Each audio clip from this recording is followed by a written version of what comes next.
सफेद कागज पर जैसे कलम रखकर एक बिंदु बनाते हैं और उसके आसपास का हिस्सा सफेद दिखता है, पर उस छोटे से काले हिस्से पर आपका ध्यान नहीं जाता, ठीक वैसी ही खबरों की दुनिया है, जहां पॉइंट ब्लैंक रेंज की कहानी जानना आपके लिए बेहद जरूरी है। अयोध्या में जो महापाप हुआ है, उसका कौन सा काला हिस्सा आप तक नहीं पहुंचा, वो आपको अगले 3 मिनट में बताते हैं।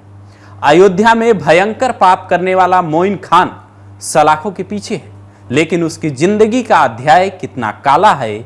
जिन सांसद महोदय के साथ वो घूमता है, उनकी कहानी क्या है, अगर आप सुन लेंगे तो कहेंगे ये तो किसी ने बताया ही नहीं।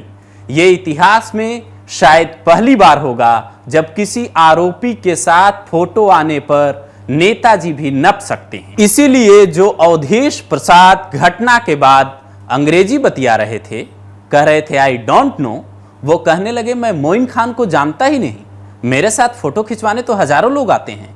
उनका ये पल्ला झाड़ना बता रहा है वो योगी के गुस्से से बेहद टेंशन में हैं।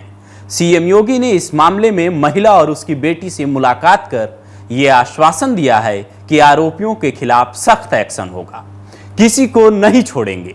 जिस थाने ने एफआईआर दर्ज करने में देरी की थी, वहां के एसएचओ और चौकी इंचार्ज को सस्पेंड कर दिया गया है, जो ये बताता है कि यूपी पुलिस का एक्शन इस बार तगड़ा होने वाला है।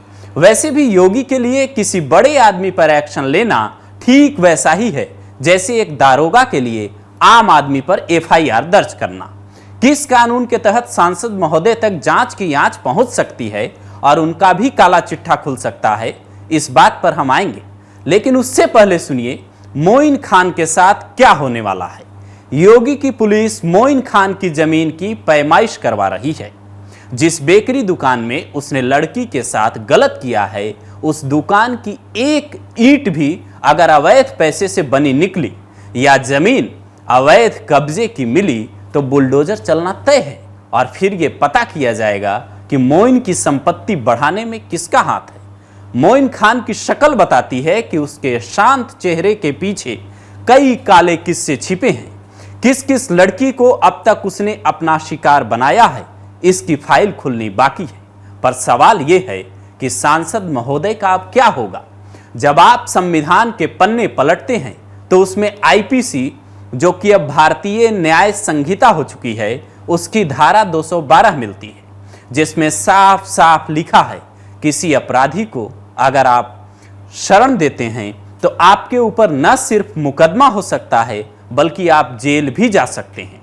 अब जो सांसद महोदय मोइन खान के कंधे पर हाथ रखकर फोटो खिंचवाते हैं, उन्होंने मोइन की कितनी मदद इस घटना से पहले की होगी, इसकी जांच भी योगी की पुलिस कर रही होगी। और अगर जांच में एक भी सबूत मिले तो फिर अवधेश प्रसाद को आजम खान की तरह सलाखों के पीछे पहुंचने में वक्त नहीं लगेगा, यह हर कोई जानता है। अगर ऐसा हुआ तो फिर इनकी सांसदी भी जा सकती है।